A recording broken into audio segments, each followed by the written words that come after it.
بسم اللہ الرحمن الرحیم۔ ویسے تو اس کا اصول یہ ہے کہ گھر میں جو بھی آٹا کھاتے ہیں ٹھیک ہے، اس کے 2 کلو 50 گرام آٹے کی قیمت یہ ایک صدقہ فطر کی مقدار ہے۔ تو اب اس باب میں علماء کی رائے مختلف ہو جاتی ہے، کوئی کس قسم کا آٹا کھاتا ہے، کوئی کس قسم کا، تو آسانی کے لیے پھر ایک ریٹ مخصوص کر دیتے ہیں۔ اچھا، ہر ایک اندازہ کر نہیں پاتا۔ ٹھیک ہے، جو سن بلوغیت تک نہیں پہنچا ہے اس پر اس کا بھی فطرانہ دیا جاتا ہے۔ مسئلہ یہ ہے کہ جو کفالت میں ہوتے ہیں نا، اگر باپ مالک نصاب ہے پھر تو ان کا بھی دینا واجب ہے، باپ اپنے بیٹے کا دے گا۔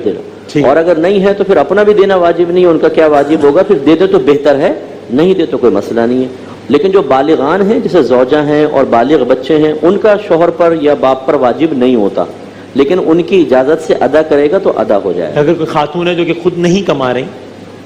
تو وہ اپنا فطرہ خود ادا کریں اگر تو وہ مالکہ نصاب ہیں تو اپنے مالکہ ذرا سمجھا دیجئے مالکہ نصاب۔ مالک نصاب یعنی 7.5 تولہ سونا، 52.5 تولہ چاندی، یا اتنا کیش جو 52.5 تولہ چاندی تک پہنچ جائے، یا اتنا مال تجارت، صحیح ہے، یا گھر میں ان کی ملکیت میں ضروریات زندگی سے زیادہ اتنا سامان کہ جس کی مالیت 52.5 تولہ چاندی تک پہنچ جائے، ٹھیک ہے، وہ مالکہ نصاب یا غنیہ کہلاتی تو ہے۔ اگر مالکہ نصاب حقیقتاً ہے ان پہ واجب ہوتا ہے، یعنی جس پہ اچھا، زکوٰۃ واجب ہے اس پہ صدقہ فطر واجب ہے، لیکن اچھا، ہر ایک اگر ادا کرنا چاہے تو وہ اچھی ادا بات ہو جائے گا انشاءاللہ، اور کرنا چاہیے ثواب ملے گا۔ واجب اس پر ہے جس کے بعد اتنی مالیت جی ہاں، ہو یا اتنی مالیت کا جو پیسہ مالک نصاب ہے واجب اس پر ہے۔ اور کس کو دینا آئیڈیل ہے، بیسٹ کیا ہے، فطرہ کس کو دیا جائے؟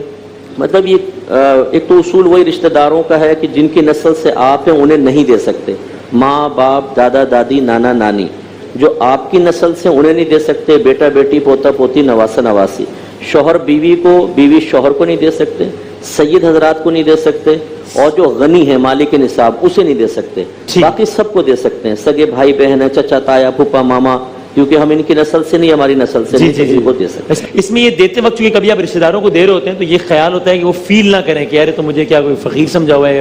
تو کیا آپ کسی اور عنوان سے گفٹ کے اس سے عنوان سے دے گئے ان کو بتائے بغیر کہ آپ کے دل میں فطرے کی نیت ہے، یہ کر سکتے ہیں مفتی اکمل صاحب؟ جی بالکل کر سکتے ہیں، جی بلکہ بہتر ہے، عزت نفس مجروح نہ ہو، دل میں نیت بس رکھ لیں، زبان سے عیدی کہہ کے کچھ بھی کہہ کے دیں۔ اور ضروری نہیں ہے کہ کیش دیں، آپ اس مالیت کا کوئی گفٹ بھی دے سکتے ہیں، گفٹ بھی دے سکتے ہیں، لیکن اس میں بس ایک تھوڑی سی بات عرض کر دوں، ایک ہوتا ہے پرچیزنگ کی جو قیمت ہوتی ہے، ٹھیک ہے نا، اور ایک ہے کہ جو آپ سیل کرتے ہیں کسی چیز کو، بعض اوقات جب آپ پرچیز کرتے ہیں تو مہنگی ہوتی ہے، سیل کرتے ہیں تو قیمت گر جاتی ہے، اس قیمت کا اعتبار ہوگا۔ آپ نے 1000 کی چیز لی، اب آپ مارکیٹ میں پتہ کریں وہ کہتے ہیں ہم 800 میں لیں گے، تو اگر آپ اس کو بطور زکوٰۃ یا صدقہ فطر کے طور پہ دیں تو 800 آپ اس کی قیمت 800 سمجھیں، ٹھیک ہے۔